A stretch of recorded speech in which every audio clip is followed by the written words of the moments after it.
I wanted to start today's video just saying a few things about being on YouTube really. I've been here for 3 months, a bit over, because I started before the beginning of 2023, just as a lead-in. And I'm really enjoying the experience of just uploading day-to-day life and just talking at the camera.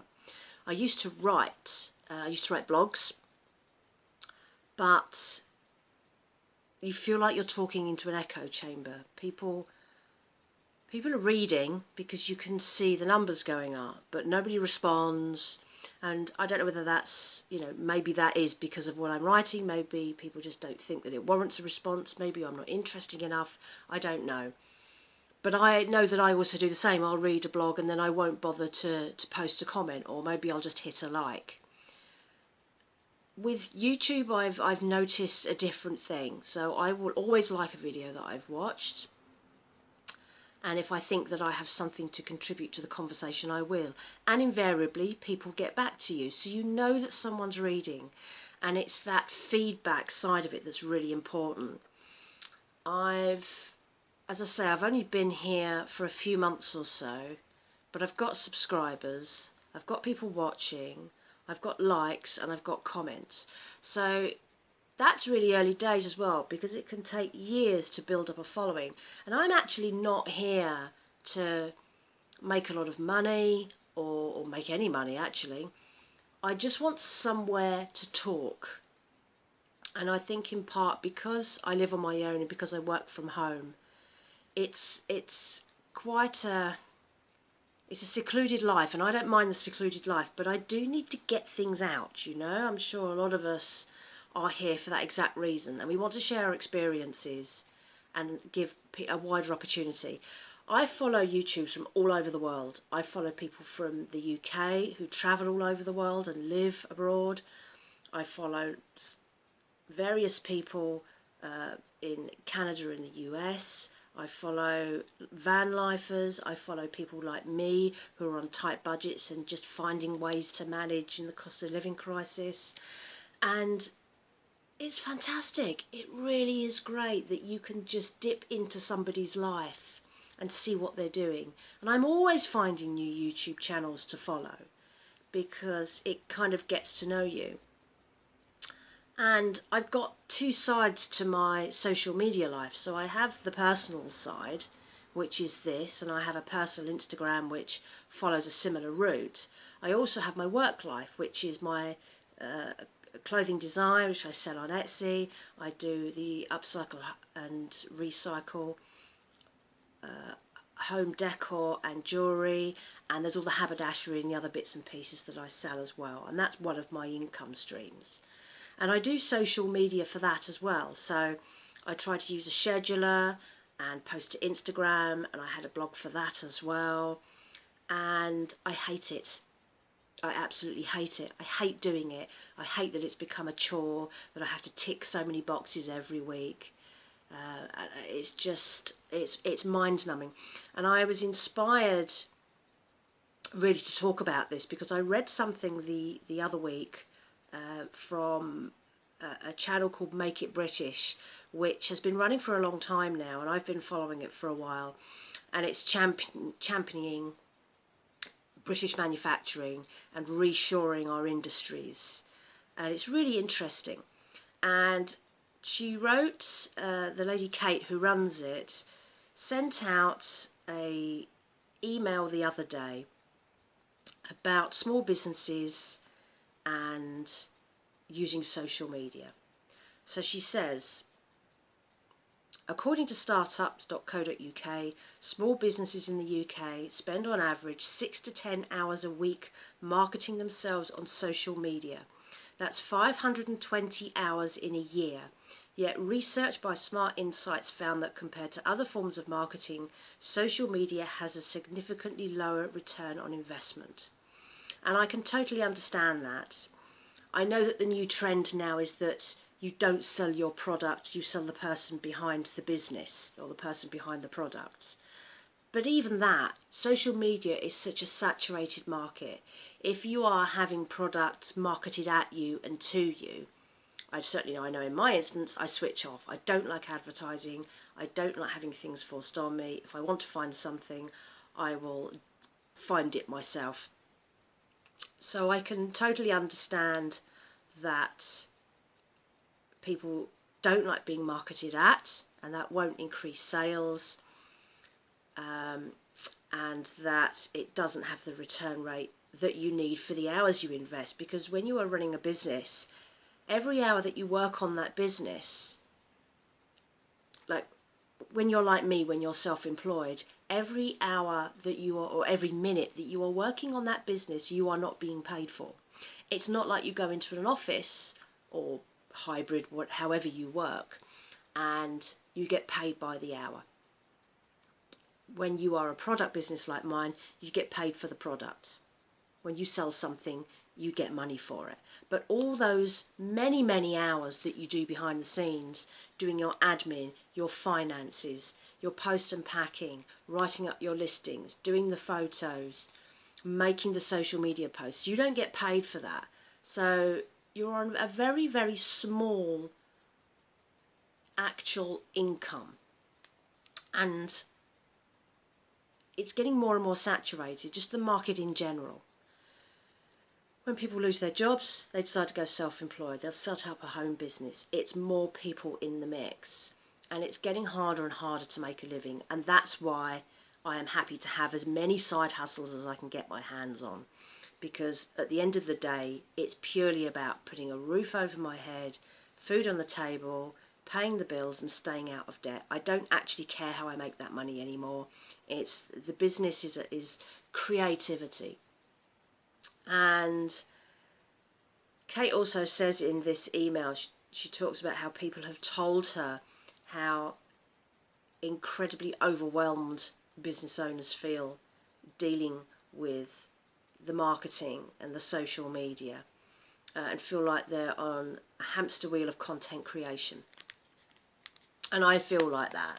And in fact, recently, since I started this YouTube channel, and certainly since the beginning of February, I've lost interest in writing the blogs on my other channels. So I have a personal blog which now links to this, and the Instagram, so it covers similar things. I don't feel the need to write that blog anymore because I'm uploading to this, and I wasn't getting the traffic or the feedback that I felt made me taking the time to write and post and upload images worth the effort. No one's responding. I get one or two people who respond regularly, and that's it. And I don't see the point anymore. I don't know if it's just because people just don't read blogs anymore. I've certainly gravitated towards YouTube, and I feel like if potentially I am my own ideal customer, then I need to go with it. But I don't want to turn this channel into a sales channel for my business or as another income, something that I depend on, because then it will become a chore and it'll become another stress point on my week that I have to produce material. I already have a calendar of dates that I like to post on, so I try and do the quick tips on a Friday. I have my main post was supposed to be on Tuesday, and then I was uploading a smaller one on Sunday. Now I'm also uploading a post on Thursday because clearly I can't stop talking, and it may be that I just need to get this out of my system, and that once things settle down, I will go back to having, say, 3 posts in the week. And I think a lot of it is you don't have to stick to that. Shows you, if I have a week where I have a lot to say, there's a lot going on, then I can post more or post longer. A lot of my posts are quite short vlogs, and I tend to stitch them all together. And I know a lot of people do that, but they do it on a theme, whereas mine is very much, I'm going to talk about YouTube today. Following on from this, I'm going to talk about problems with milk supplies, and then I might post something else. And I find that I'm stitching quite a few things together into one post so that it doesn't get thrown so far down the line it becomes irrelevant, because I want to say these things. So for now, things might feel a bit jumbled, and I'm hoping that over time, and as I get this out my system, I will settle into a proper routine. And where this is now replacing all the blogs that I used to write, it's giving me my time back. I also used to post on my work Instagram, and I was trying to post 3 images a week. Well, apparently images on Instagram don't cut it anymore. No one wants to look at those apparently, which isn't true, but Instagram will tell you otherwise. So they've changed the algorithm so that it's reels that get the attention. Now, Reels isn't too bad because now I've got into doing this and I've worked out how to edit video. It's easier for me to put together real video that I can just upload straight onto Instagram. And I will put some of those reels into some of these YouTube videos purely because the creative side of my business is a big part of my life. And if I don't post it here on YouTube, it's a massive chunk of my life that you're not seeing. And there will be other crafters and upcyclers and recyclers and sustainable living people out there who will be interested in what I'm doing because they're doing similar things. So you're repairing your clothes, or you're turning scraps of old fabric into something else entirely.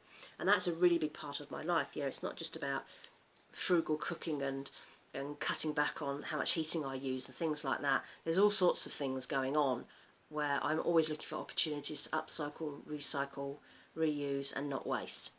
And that's very much part of my business, which is totally geared around using fabrics that are destined for landfill, reusing the scraps of those fabrics that I turned into clothes into the homeware things that I make, the braided coaster designs that I've started to specialise in, and also the jewellery ranges, which are where I get my hands on broken jewellery, unwanted things that people were going to lob in the bin, and I turn them into new stuff.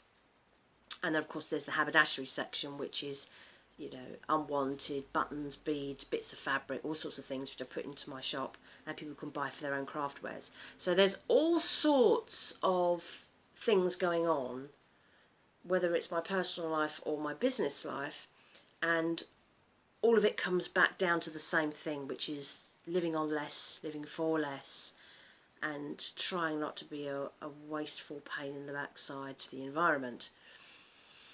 And I know a lot of people that I follow here, and hopefully the people that follow me will be a part of that. But anyway, I just needed to get that out there because I think that's a really important part of what I do. And I just wanted to say that I am really enjoying the YouTube experience and getting more confident as I go. I don't know if I'm getting more interesting, but I'm enjoying the process of making these uploads and putting them out there. And I don't worry about putting them out there. I don't care what people think, what I look like. This is who I am. So what? Who cares? I am what I am. I'm not giving you a fake persona. I'm not sitting there doing my makeup for an hour and my hair beforehand. You are seeing me throughout my day-to-day life.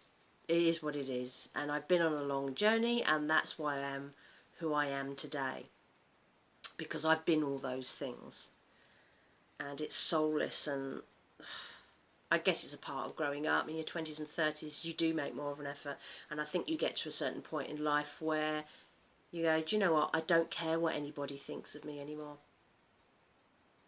And I know that's not everybody I know, and it's certainly not my background.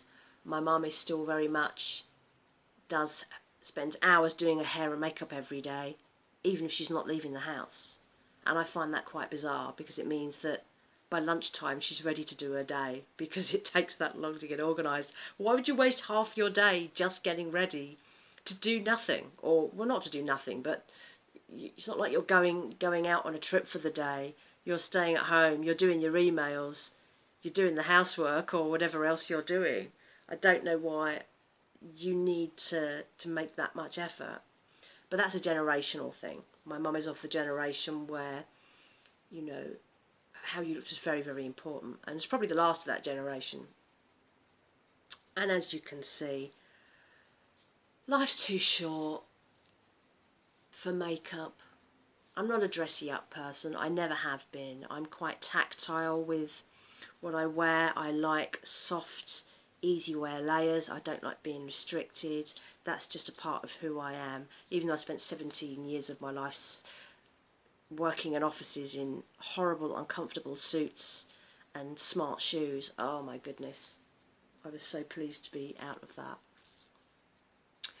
So I think that will do for now. There's lots of other stuff to come because I'm knitting all sorts of things that have been going on over the last couple of weeks into this upload. And I hope you enjoy it. I'm not sure whether people prefer to have just one subject with me talking to a camera, or you like to have lots of bits stuck together. I follow YouTube channels that do it always. So some people, it's a single take to camera.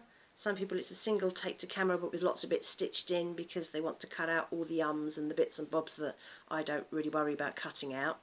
And then some people it's like a whole day or a week in the life, and it's cuts from various things that they do throughout the week. I like them all, so I will probably do lots of them depending on what's going on. So that's my update to start off this, what will probably be quite a long video upload now, because it now looks like I've done almost 17 minutes of talking about how much I like YouTube. God, I can talk. I didn't realise I was such a talker. Anyway, I'm going to shut up now and send you on to the next thing. I've just come back from my local supermarket. It's really cold out today. I've just done another market research survey at my local supermarket. And I really enjoy doing these actually. I've got really used to doing them. You get instructions on when they want you to go in, and you go in there and you click through the screen, it'll tell you what to look for, and it wants your comments. Usually they just want your comments on products that you see on the shelf, what your impressions are, price, what they look like, all that sort of thing. It does mean taking video when you're in the store and almost talking like this, but you're facing the product at the time. So if you feel really self-conscious about doing that sort of thing in a supermarket, don't do it. But you see so many people walking around supermarkets chatting on their phones and, you know, FaceTiming with people, that I don't think most people really notice it. I had to do, it was 2 or 3 videos, short videos for this one, where I was talking about the products on camera, and nobody cared, nobody was interested. It doesn't stop you feeling like a little bit of an idiot, but and it's worth it. I mean, this one will pay me £15, and it got me out of the flat. It got me walking around a bit. I had to look at some products I wouldn't normally look at, and it's just something different. I've been getting a little bit concerned about milk supplies lately. Dairy milk has been affected badly by price rises, as we know, and that in turn has affected the discount prices, and I always buy my milk on discount,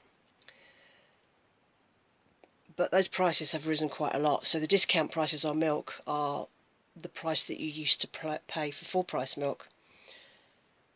So I used to be able to get, you know, 2, sometimes 4 pints for 56p. Now 2 pints are £1.23, and that's a discount. And I'm not really going to spend that. I don't use an awful lot of milk, but I seem to go through it at a rate. I've been adding to my supplies, like my emergency supplies, using the cashback apps. And because very often there's discounts, and very often try for frees, and I've picked up a lot of plant-based milk based on that. So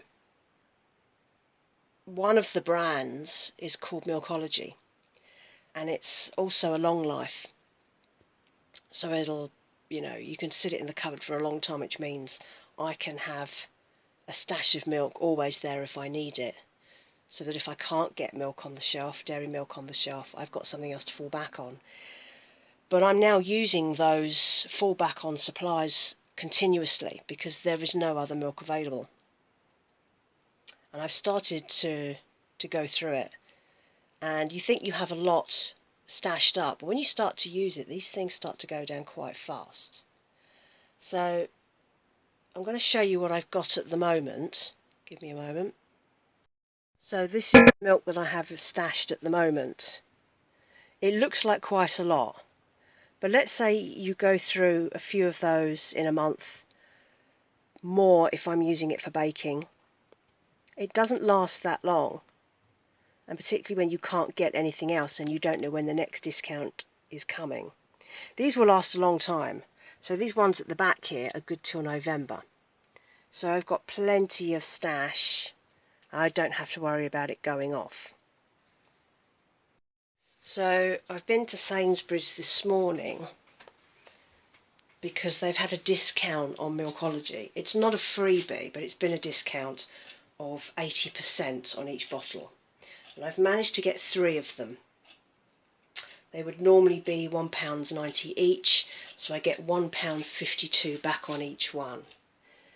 And it was at Sainsbury's, so I've used Nectar Points to buy it. So I've basically got the milk for free and got 80% back in cash on each bottle. Now with Sainsbury's, you can only spend your Nectar Points in chunks.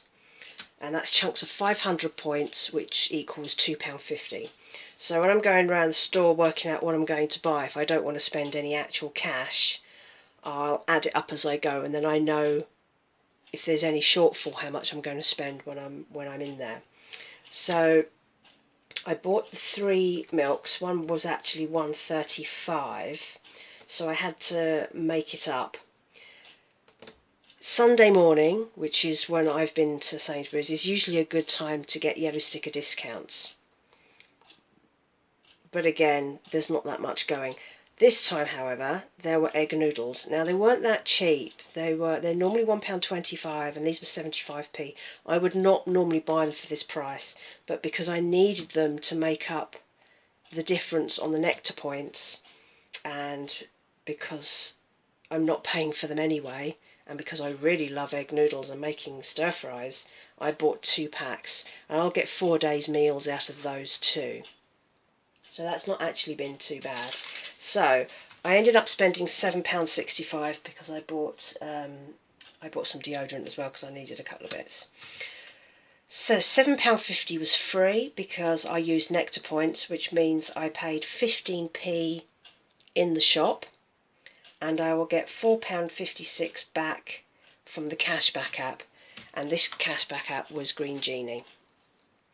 So I've come out spending 15p, and I've got £4.56 back in cash into my bank, which I will put into my savings account, and then, you know, money in the bank.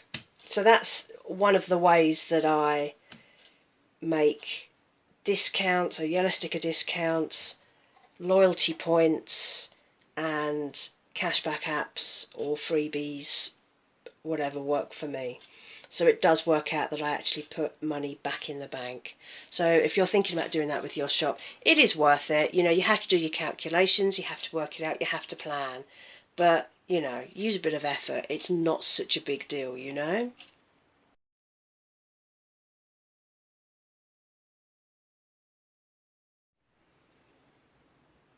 I've driven out to my nearest Tesco's because I've had some more milk offers.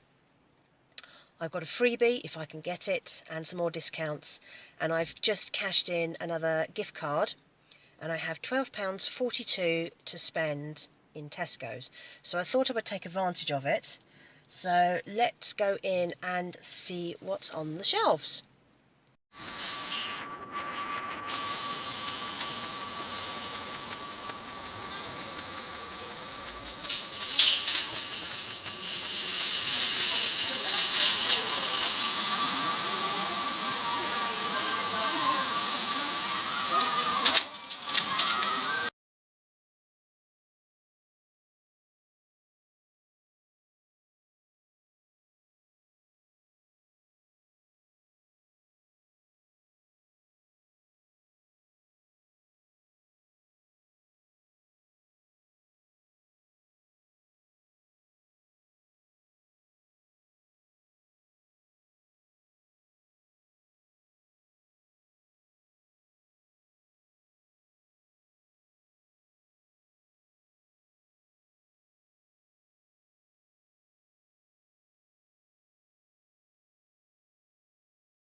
I'm back in my car. Didn't film everything, it's too fiddly trying to manage a phone and a calculator and a gift card, a points card and all that sort of thing. Anyway, so as well as the 3 milks, which I've shown you, there was also a deal on the pasta. I think that was £2. Hang on, brain's gone. Let me have a look. Oh dear, I can't remember anything these days, I tell you. Right, so the pasta was 50% off. So that's £2.80. So that's now £1.40. And it's got a best before of July 2024, so I can stick that in the cupboard as an emergency supply. I also got, and I didn't need to get these, but I did anyway because I want to get the gift cards back in cash back, chicken pies. They look nice. I love a pie. I really love a pie. I can make a pie, but it's nice to buy a pie. And they are, well, they were £3.25, and it's try for £2, so I get £1.25 back. So that means I have made back most of my shop. Now, my receipt, everything came to £12.05, so I'll get half back on the pasta. I will get 80% back on all the milks. They were £2 each. And then I will get £1.25 back on the chicken. So that's not a bad cash back. I've spent nearly all my gift cards. I've now got 37p left. But that's fine because Tesco's isn't a walk for me. I have to get in my car and physically drive. So I tend to save them up and then get stuff that I wouldn't see offered elsewhere. So I'm going to head home now and put all these things away. And that's my little task done for the day. So I just wanted to round that up. I spent £12.05 and these are the amounts I'm going to get back. So on that £12.05 shop, which I didn't spend any actual money on anyway, I'm going to get £7.45 back in cash, which will go back into my bank accounts. So I'd take that as a good deal. Today I am making a fruit crumble. This is rhubarb and blackberries. The rhubarb, I got several packs of yellow sticker rhubarb from my supermarket last year, and I froze them, which is a great way to keep fruit and veg if you get a glut and you know you can't use it in time. So that I've had out the freezer, and that's now ready to go into my crumble. And the blackberries I foraged last year and bottled. I have about 5 2-litre glass bottles full of blackberries, and I'm going to do a post specifically on foraging and bottling, because this is such a useful thing to do if you have a tight food budget. Someone mentioned in my comments not so long ago that one of the ways that I can cut my food bill is to forage, and it's been remiss of me to not have already talked about this because I do forage. So I should probably go into that at some point. And in fact, as the months roll on, I can start talking about foraging, because spring foraging and early summer foraging is just as good as autumn foraging. And even here on my doorstep, I have ways that I can collect for free, forage, make fun things. So this is one of the bottles of blackberries. They store really well. I've had blackberries from 2 years ago which are still bottled and are still perfect. So I will do a post on this, because it's a really useful skill to have. This is the remaining juice from my bottled blackberries. That's the amount of juice that I used, or the sugar water that I made to preserve them. This is not going to be wasted. This is basically homemade blackberry juice. So I'm going to use this to make a cordial. I can have that with hot water on a cold day, and that'll be lovely. Drop of that in a G&T is also splendid. Waste not, want not.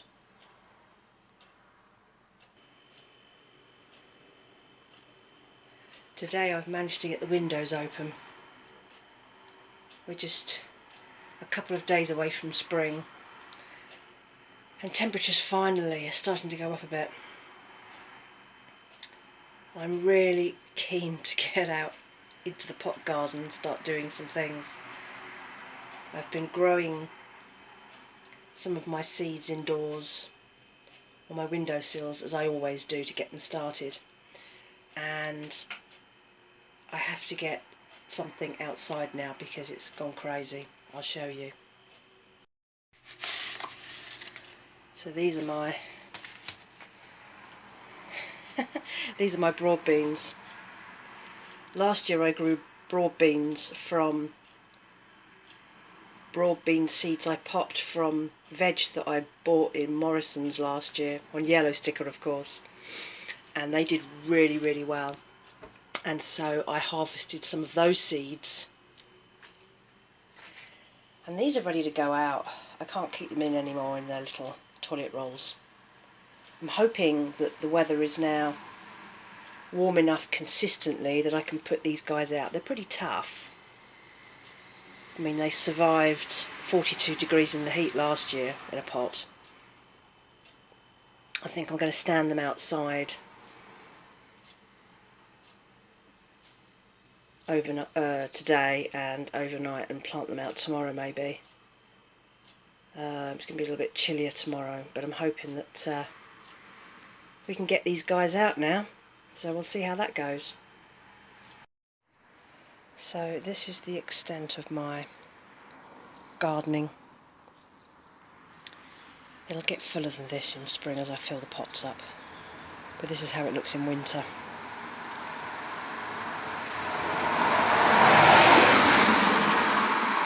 As you can hear, I'm right next to a busy road. Some things have survived the winter. Garlic. Some pak choi.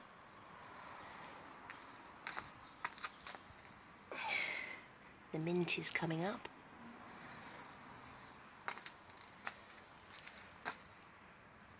The strawberries are coming back to life. I have purple sprouting broccoli, walking onions, more walking onions, some wildflowers, and these are all my pots that will fill up as spring goes along, and will be full of potatoes and beans and all sorts of stuff. So I'm going to stand my beans out there for a couple of days.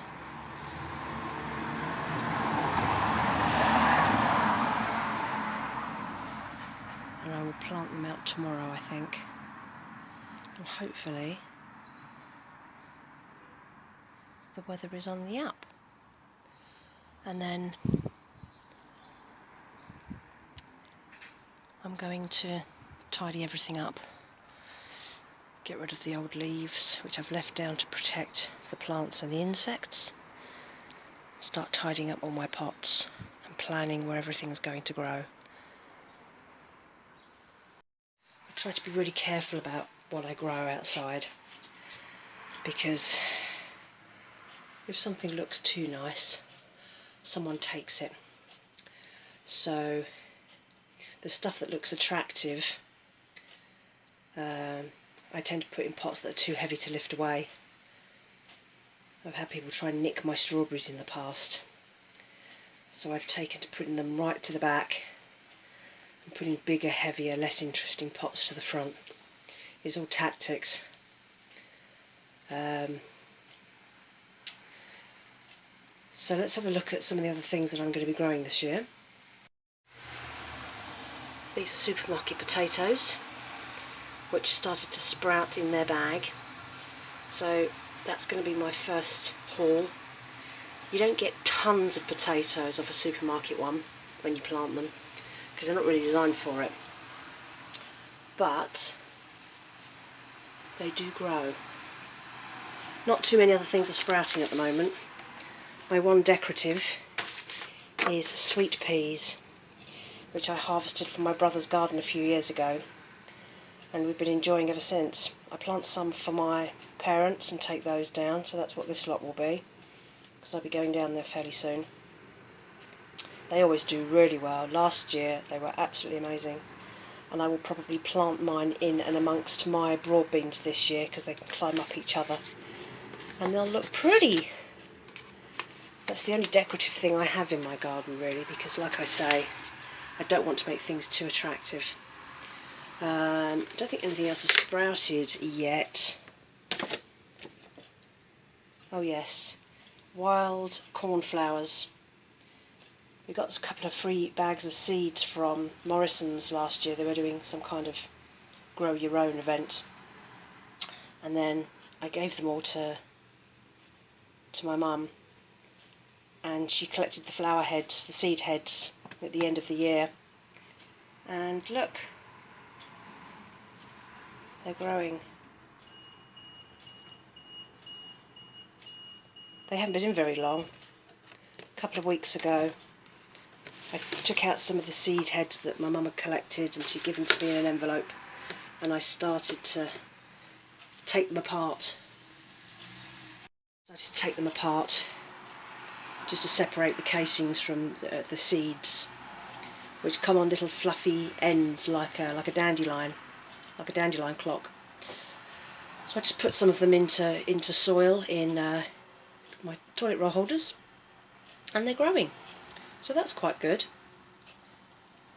I really enjoyed something new this year, and I'd like to have a lot more rewilding. If I had a garden, there wouldn't be a lawn, it would just be a sea of wildflowers, but I don't. So I've got my pot out the front, which is a mixed pack of wildflower seeds that I collected from somewhere or other, and they were great last year. They all flowered, and I do get, you know, bees and all sorts of bugs and things come in and visit, and when the broad beans flower and the sweet peas flower, all the bees come in. Even there, it's like a little green oasis in the middle of a concrete jungle, and I like that. You know, I can toddle down on a nice day and just sit on my doorstep and look at my plants. It's the equivalent of a back garden, I guess, except that it faces a road, which is really dull because it's noisy, but it helps keep me sane. It's what I have. When I first moved to this area, which was in 2018, I put myself on the council waiting list for an allotment, and here I am still waiting. We have quite a few allotments around here, but I understand that they are in great demand. So I don't have an allotment. I'd love one, or a bit of space somewhere, and I just grow so much more than I do. But this is doable. It's a movable feast. If I had to move, I could pick it up and move it, I guess. It's just earthen pots, really. Plants come and go every year. You do what you can, and it gives me back a little bit of that kind of control, I guess. Anyway, onwards and upwards, stuff to do today.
Wow, empty today.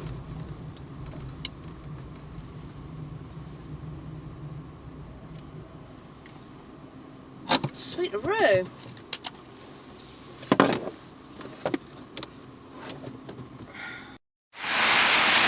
It's just after 8 o'clock on Monday morning.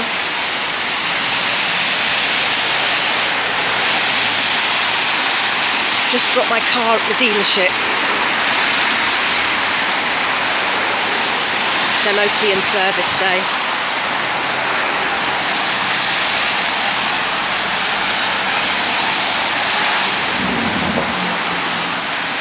So hopefully that will go to plan. I know there's a couple of things that need doing.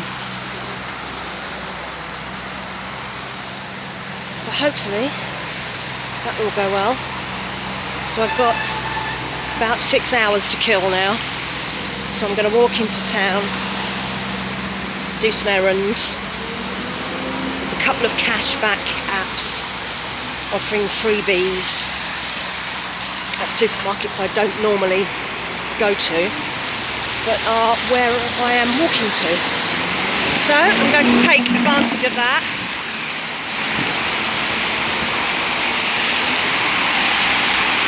I'm also going to log off now because I'm on a really, really busy road.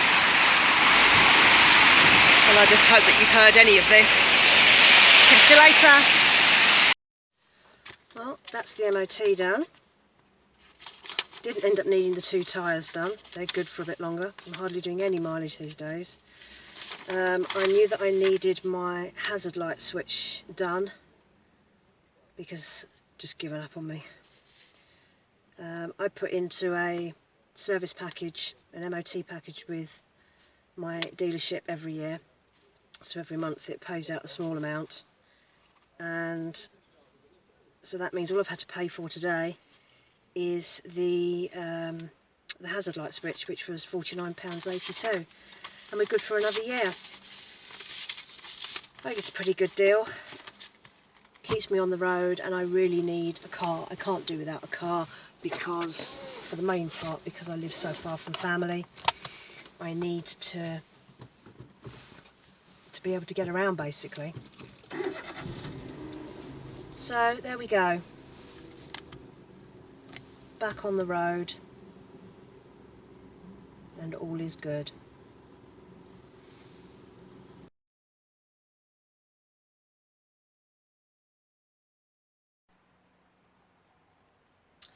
Back in November last year, I decided to experiment with a DIY method for trying to keep my property a bit warmer, because where I live we have a problem, which is a landlord who doesn't really care about insulation. Now apparently we meet minimum standards here, but we must be scraping the bottom of the barrel for what it says is a legal minimum. Apparently these properties are insulated. I'm not convinced, and I'm not the only one who feels like that. And the windows, which are apparently double glazed, are that really old 30-year-old double glazing that's paper thin, and all the double glazing has blown because there is condensation between the glass. There's a lot of mottling, and you can see the beading has all just shot to pieces. I'm amazed the glass even hangs into the windows. So we're never going to get that changed. No one's ever going to do anything about that. So I decided to use a DIY method, and I bubble wrapped my windows. In fact, I only bubble wrapped my bedroom window because the other windows I need to open and I need to see out of, but the bedroom doesn't really matter. So I had enough bubble wrap to do the one window, and they're reasonably big windows, and I think it's been successful. When I started to measure and cut out all the bubble wrap, I noticed there was a gap underneath my windowsill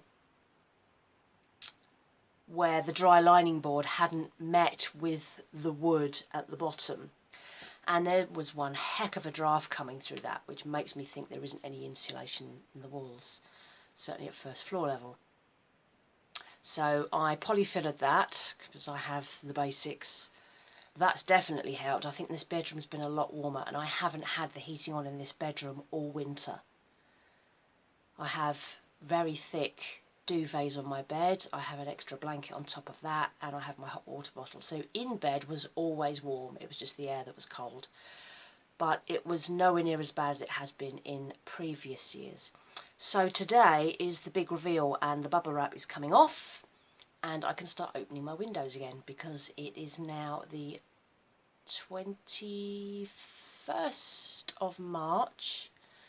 We are officially a day into spring. It is definitely warmer. I've had my windows open on and off for the last few days, and it's definitely time to get that bubble wrap off. So let's do the big reveal.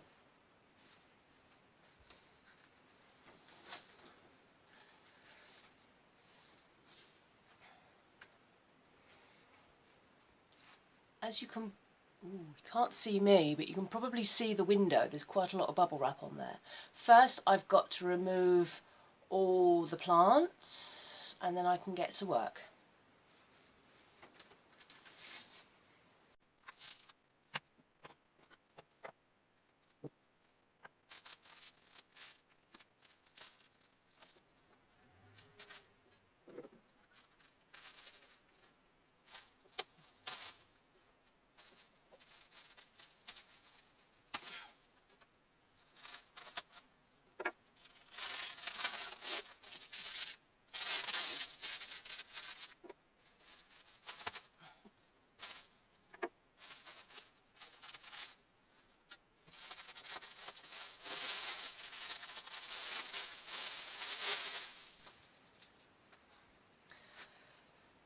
It looks really weird seeing out of the window again.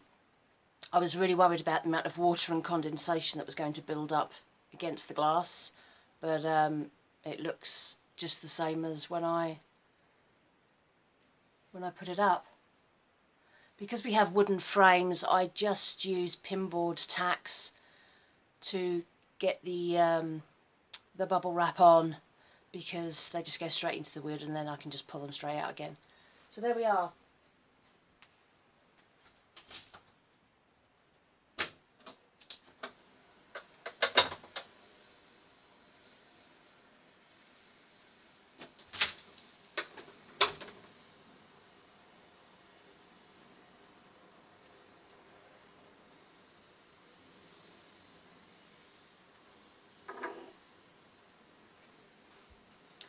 I'm going to do a little bit of dusting, and then the plants can go back where they came from. So that's that. I think that was a really good exercise. I'm going to keep this bubble wrap and do that again when November rolls around again, which sadly isn't actually going to be that long, but never mind.